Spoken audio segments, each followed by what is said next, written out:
Welcome to episode 93 of the People's History of Ideas podcast. Last episode, we discussed Mao's letter to the Hunan Provincial Committee of the Communist Party of July 4th, 1928. In that letter, Mao made the case for disobeying the communist leadership's directive that he march off to war in South Hunan. Mao had been focused on the need for a period of consolidation of the recent gains that the communists had made, particularly in the comparatively rich area of Yongxin County. However, as we will discuss in this episode, a new suppression campaign launched by the Guomindang complicated Mao's plans for consolidating the base area. Even as Mao was drafting his July 4th letter, the Guomindang forces were regrouping from their defeat in June and soon launched a new offensive, with the Hunanese 8th Army marching into Ninggang County and 11 regiments of the Jiangshi Guomindang forces marching on Yongxin from the Jiangshi side. The bulk of the 4th Red Army had been dispersed around Yongxin County, engaged in the work of consolidating the communist hold on the region through doing propaganda work among the peasants, creating local mass organizations, and carrying out the land reform. Now, as the Guomindang moved on the base area again, the communist armed forces were reconcentrated and moved to defend the base area. An initial decision was made to focus on defending Ninggang against the Hunanese forces. Yuan Wencai had stayed behind with a portion of the 32nd Regiment of the Red Army, and along with local militia units, Yuan had harassed the Hunanese Guomindang forces with guerrilla attacks, while the local population hid their provisions in order to deny resources to the invading army. This had the result that, rather than pillage the heartland of the base area, the Hunanese forces hurried their way through Ninggang in an effort to meet up with the Jiangshi Guomindang forces in Yongxin. This meant that once the hastily regrouped communist armed forces arrived in Ninggang on July 11th, the Hunanese Guomindang forces had already passed through the area and gone into Yongxin themselves. At this point, the communists decided on a strategy that was aimed at removing the Hunanese Guomindang forces from the field. The 28th and 29th Regiments of the Red Army, that is, the regiments made up respectively of Juda's veterans of the Nanchang uprising in the 28th Regiment, and the peasant army soldiers from the South Hunan uprising in the 29th Regiment, moved into the enemy's rear in Hunan, while the two other Red Army regiments, Mao's veterans of the Autumn Harvest uprising in the 31st Regiment, and the former bandits from the Jinggangshan under the leadership of Yuan Wencai and Wang Zuo in the 32nd Regiment, remained to guard the Jinggangshan massif and harass the enemy's lines of communication. This raiding in the rear and harassment of the lines of communication of the Hunanese Guomindang army had the desired effect, and just hours before the Hunanese army would have linked up with the slowly advancing troops from Jiangshi on July 14th, the Hunanese commanders decided that the threat to their rear was too great and called a retreat, going back to Xiujing County in Hunan through a much safer lowland route rather than through the dangerous Ninggang highlands. With the Hunanese out of the way, Mao's 31st Regiment now moved into Yongxin County to deal with the Jiangshi forces. This counteroffensive by Mao witnessed the first deployment of a new organizational innovation in combining mass mobilization of the population with the action of the Red Army. Mao divided his 31st Regiment into three parts, called routes, each of which was led by what were called action committees. The role of these action committees was to coordinate the work of newly organized mass organizations and local guerrillas with the work of the Red Army. Mao held mass rallies as the Red Army advanced, and over 30,000 local residents of Yongxin were organized into what were called Red Insurrectionary Regiments, and which were deployed by the three action committees. These Red Insurrectionary Regiments were mainly deployed in making life difficult for the invading Guomindang. They helped to evacuate villages in advance of the arrival of the enemy forces, emptying them of both people and provisions, while spoiling the wells and obstructing the roads and paths. Meanwhile, the regular forces of the Red Army were used to harass the Guomindang, setting up ambushes and stifling their progress further into the Yongxin countryside. And this way, all 11 regiments were contained within a 10-mile radius of the Yongxin county seat for almost a month. But while Mao and the 31st Regiment, along with the guerrilla forces and mass organizations of the local population of Yongxin, were very effective in thwarting the advance of the Guomindang in Yongxin, developments took place within the communist armed forces that had gone into Hunan to harass the enemy's rear there, which would soon lead to a major crisis. What happened was that once the 28th and 29th Regiments had entered Hunan, a lot of the troops in the 29th Regiment began to not want to go back up to the mountains and return to the base area. The 29th Regiment was mostly made up of peasants who had rebelled in the South Hunan uprising from back in episodes 81 and 82. And we've touched a few times in episodes since then on how a lot of the peasant troops who came from South Hunan to the Jinggangshan found the conditions there intolerable and missed their homes. A large portion of those peasant soldiers who initially went up to the Jinggangshan in retreat after the collapse of the South Hunan uprising had already trickled back home by July, and now the 29th Regiment soldiers en masse came to a decision that it was time for them too to go home. What happened was that on July 12th, the soldiers of the 29th Regiment held a meeting that party cadres were excluded from and decided that some plan for returning home needed to be made, and set a deadline of July 13th, the next day, for their demand to be met, or else they would just go on their own. An urgent message was sent to Mao, who got a response back in time urging the 29th Regiment to return to the base area. They reluctantly agreed, but then, on the march back, once they reached the border with Ninggang and were concretely faced with marching back up the mountain, they refused to go on. And now their discontent had spread to many soldiers in the 28th Regiment as well. These were Zhu De's veteran troops. At this juncture, a decision was made to stop the march and have some serious consultations about what to do. On the one hand, this reflected the development of democratic and egalitarian practices in the army, including the establishment of elected soldiers' committees at the company level in order to deal with problems between officers and enlisted men, which had been one of the reforms that Mao had instituted in the practice of the Revolutionary Armed Forces, as we've touched on in prior episodes. But on the other hand, even had these democratic and egalitarian reforms not been instituted in the Red Army, they probably would have had to stop and deliberate anyways in order to head off the mutiny.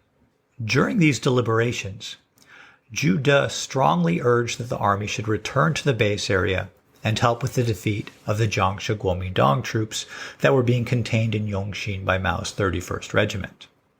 Opposing Zhu De was the commander of the 29th Regiment, Hu Shaohai, and the representative of the Hunan Provincial Committee, Du Xiujing. Du reminded the Red Army leadership of the earlier directives by the Provincial Committee to march into Hunan.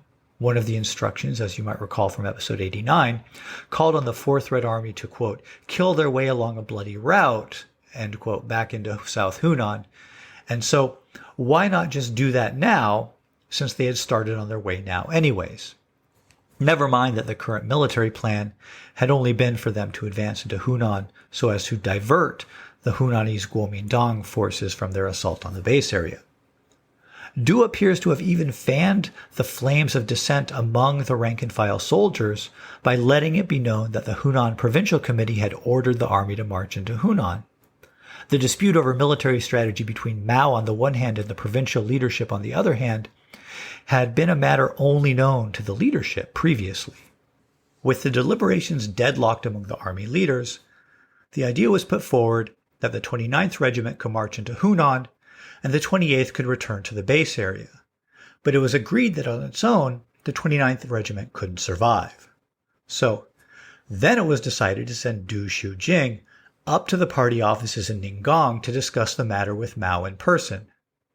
Mao, however, had returned to lead the guerrilla warfare in Yongxin, and so a representative recently sent by the Hunan Provincial Committee was the highest level party member at the offices in Ningong when Du Xiujing arrived.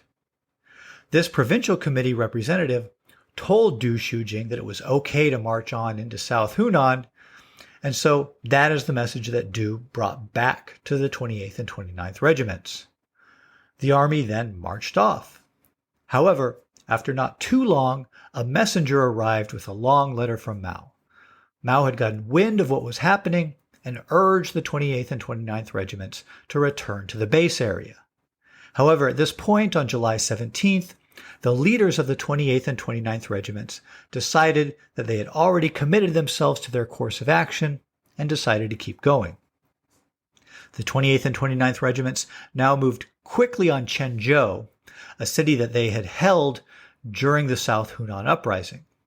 They marched at a speed so quick that news of their approach would not arrive before they did, and they took the enemy entirely by surprise on July 24th, quickly sending them fleeing.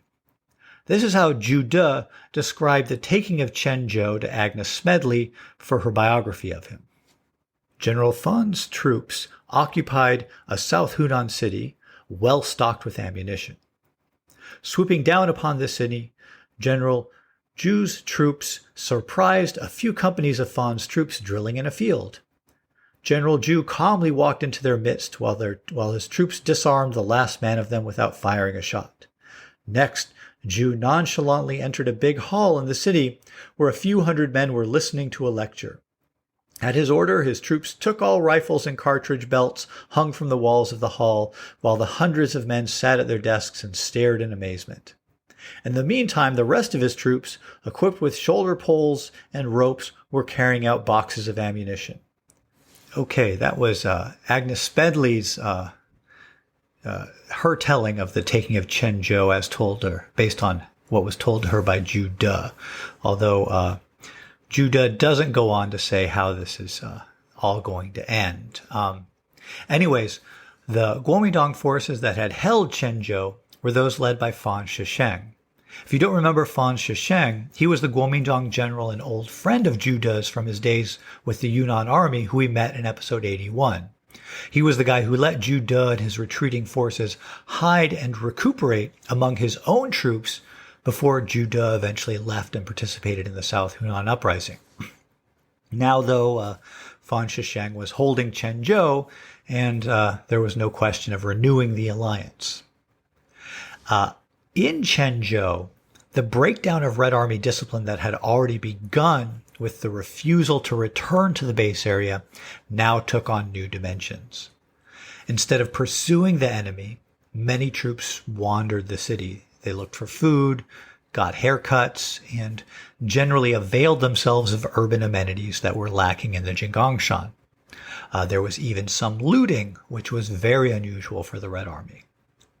Soldiers from the 29th Regiment began immediately petitioning for leave to go and visit their families in Xiujing County to the south in order to help them with the fall harvest. One battalion commander encouraged his troops to surround Zhu De and demand leave, clearly implying a threat of mutiny if leave were not granted. At one point, the leadership of the 28th Regiment considered disarming the 29th Regiment, but because this would clearly have led to serious violence between the two regiments, the idea was dismissed. In the midst of dealing with this tense situation, the 4th Red Army was taken by surprise. The enemy which they had driven out of the city in the morning had regrouped and counterattacked, and in the midst of the breakdown of discipline in its ranks, the communists were caught completely unprepared. The 28th Regiment managed to pull itself together and retreat from Quanzhou with relatively few losses. But as you might imagine, the 29th Regiment's organization had more or less completely broken down, and most of that regiment was trapped when the Guomindang forces captured a bridge leading out of the city. Only a handful of the 29th Regiment soldiers and its commanders managed to regroup with the 28th Regiment. The bulk of the soldiers were either killed or managed to flee in small groups or as individuals back to Xiujing County to rejoin their families, and almost all of these never participated in the revolution again. The 28th Regiment made its way slowly east into Guomindang County, licking its wounds and taking reprisals against local elites as it moved. It was further slowed by several more mutinies which occurred in the wake of the loss in Quanzhou.